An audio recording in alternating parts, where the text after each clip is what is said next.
好过我是 Tim， 欢迎收看本期影视飓风。那么今天这期节目和平时有那么一点点不一样，不知道你平时在看电影的时候有没有注意过里面的道具，比如蝙蝠侠里面花样百出的武器，又或者阿甘正传里面那片不起眼的羽毛。优秀道具可以增加影片的可信度，而劣质的道具，可以让你直接出戏。道具可以是宝剑、锤子、篮球、炸鸡、炸药。我提到剑了吗？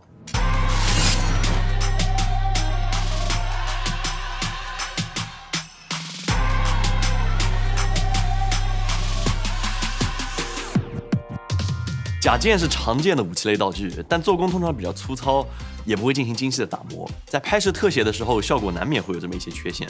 那我之前有看到过好莱坞制作真剑的幕后，就一直很想尝试一下使用真剑是一种什么样的体验。但同时我也有一个疑惑，就是耗费1-2个月来做一把观众可能都不会注意到的剑，真的值得吗？2个月前，我们接到了一个很有意思的委托，要把手游《崩坏3》里面的一把剑在真实世界里给制造出来，所以我们来到了中国宝剑之乡龙泉。龙泉宝剑始于春秋战国时期，距今已有2600多年的历史。张大师你好，你好。这位是龙泉宝剑厂掌门人张业胜，曾经为电影、影视剧都打造过非常多的宝剑。早期呢，我们为这个《仙剑奇侠传》、《碧血剑》等这个电影、电视都做过这个剧中的刀剑。如果说你们有印象的话，这把就是《仙剑奇侠传》里面胡歌用的那把剑。记不记得？应该大家都有印象，小时候就看到过。那么这些影视道具是怎么在宝剑厂从设计到最终成品的？那首先制片会先联系张大师，然后由道具老师或者美术老师提供设计方案和张大师来确认。那根据具体的设计方案，张大师可能会修改设计稿，然后进行制作。有的电影当时呢就是没有这个设计图纸的，导演呢可能会要求我们就根据这个故事来设计制作这把刀剑。那这样的话呢，我们就会根据这个剧情的要求，拿出这个3到5个不同的方案，给他们来选择。那在一些影视作品之中，铸剑师会为一把剑来做出不同的版本，具有优秀质感的钢剑会用于特写和近景的拍摄，而在景别较松且需要大量移动的镜头，则会用到较轻的铝剑。这次我们制作的是《崩坏3》里面 Kiana 化身星岩之律者之后所使用的大剑，我们需要把剑身和剑柄的形状、质感、颜色都尽可能相似的还原出来。这把剑呢，有一些动漫跟游戏的这个特点在里面，所以呢，跟我们以往这个传统的这个宝剑呢不一样，看起来就是有点玄、有点神乎一样的。那本来我们以为完全参考图纸1比1还原就好，但是和张大师一聊才发现，如果完全参考图纸，剑会太重，普通人根本就握不起来。所以我们调整了剑的长度、还有厚度以及它综合重量。那另外这个剑柄的设计也比较个性啊，你看这个突刺非常容易拿着剑还没开始打，自己先趴下了啊，就不知道这个设计师有没有自己试过这把剑。优化了突刺之后，我们才得到了一个新的参考图纸，才能够来制作。制作剑身第一步是获取原料，量取适量钢材进行切割，接着还要进行精炼、热锻、冷锻。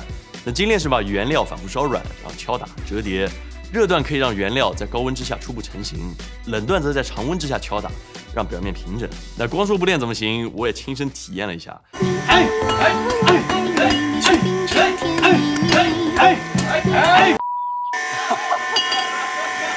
牛逼师傅教，这感觉怎么说？就非常累，直接拉满，真的不知道这些师傅是怎么做到，可以在这边敲上1天。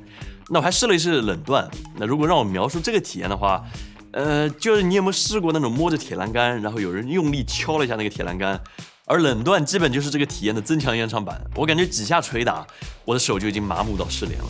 有个成语叫千锤百炼，我在体验完以后可以很负责的说，想要从一块钢材打造成一把剑，那需要的可以远远不止千锤。由于剑的形状特殊，一些部位不能通过锻打塑造，那需要机械切割。你要把图纸贴在剑身上，画出一个基本的轮廓，使用砂轮机对它进行切割。那现在我们已经得到了一个不错的形状，需要赶紧通过热处理，把这个不错的样子给固定，也就是俗称的淬火。再进行手工的打磨、纹路雕刻、上色，剑身的制作就基本完成了。剑柄制作的每个部件的大小还有粗细都有非常严格的要求。那第一步的雕刻也是最耗费时间的一环，即便一切顺利，也需要15天左右的时间才能够完成。那虽然师傅已经非常小心了，但还是有一个部件做的稍微大了一点，那在焊接的时候就无法拼接，这就意味着需要重新来过，2天的雕刻就白费了。纯手工宝剑制作真的比我想象的要困难很多，一个部件就需要数日的敲打还有雕刻，经常在小房间里一做就是一天。那看着师傅手上厚厚的老茧，我是真的佩服这些手艺人的精神。那完成雕刻之后，你还需要进行打磨、抛光、焊接，还有鎏银。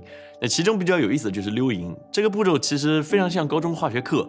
那师傅接了一盆银水，就是化学老师不太舍得用的那个硝酸银，然后点火加热，浇在铜皮之上，银就奇妙的附着上去。这种多年前的课堂内容和传统工艺突然交叉的感觉非常有意思。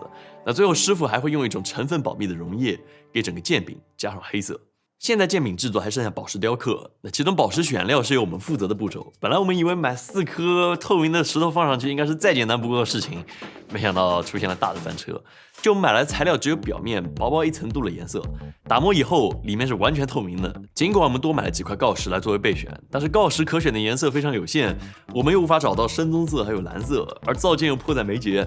然后一番紧急搜寻之后，我们发现人造水晶有类似的颜色。那另外美术老师给了我们一个非常神奇的备选方案，我给你们看一下。就是这个1664和百威的玻璃啤酒瓶正好是蓝色和深棕色。不过这个方案确实太过诡异，那思索一番之后，我们还是没有采用。新采购的这个人造水晶还算是靠谱，经过一番切割还有打磨之后，也算是达到我们的要求。现在剑身和剑柄都已经制作完成，多人合力把剑身插入剑柄，嵌上宝石，为宝剑注入灵魂。经过了这50天的制作，现在由我们为大家呈现夕颜之律者 Kiana 的武器。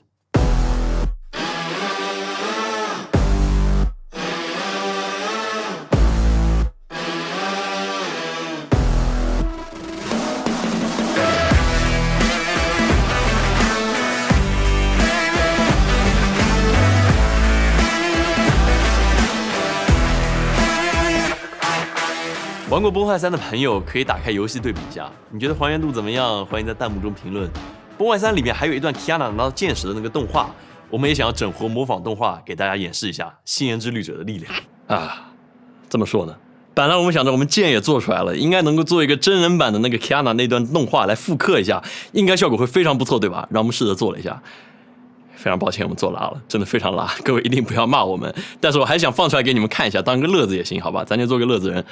但反过来说，非常佩服崩坏3的团队，那个动画真的做得非常非常棒，向你们敬礼 ，salute。然后现在来看我们的作品。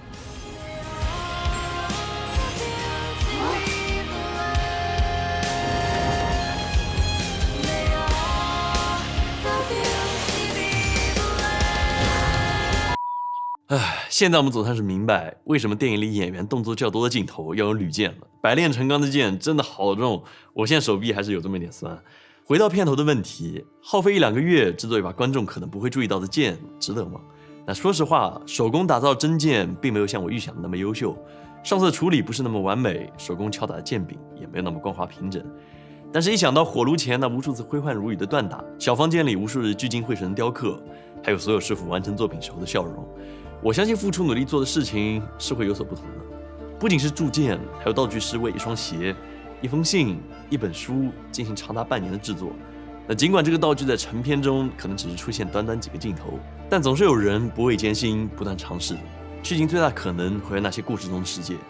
因为道具的存在，最重要的目的就是让我们相信，那一个个不存在的世界真的存在。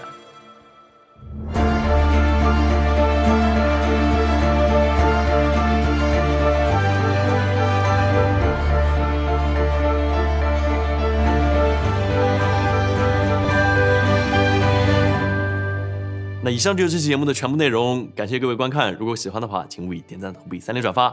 那么我们下次再见。这2把就是金庸的那个倚天剑，对，倚天剑和屠龙刀，哇，可以拿起来感受一下，可以，因为有点重。哦，这比我想的重好多。这把是我们这个《山河令》里面可以360度弯曲。可以360度，就可以，你可以当皮带一样系着吗？所以都就需要的时候就这样就拔出来。其实很难拔。其实拔不出来还很难拔。拔出来。如果肚子合适的那个弧度是刚刚好。我太瘦了，对不起。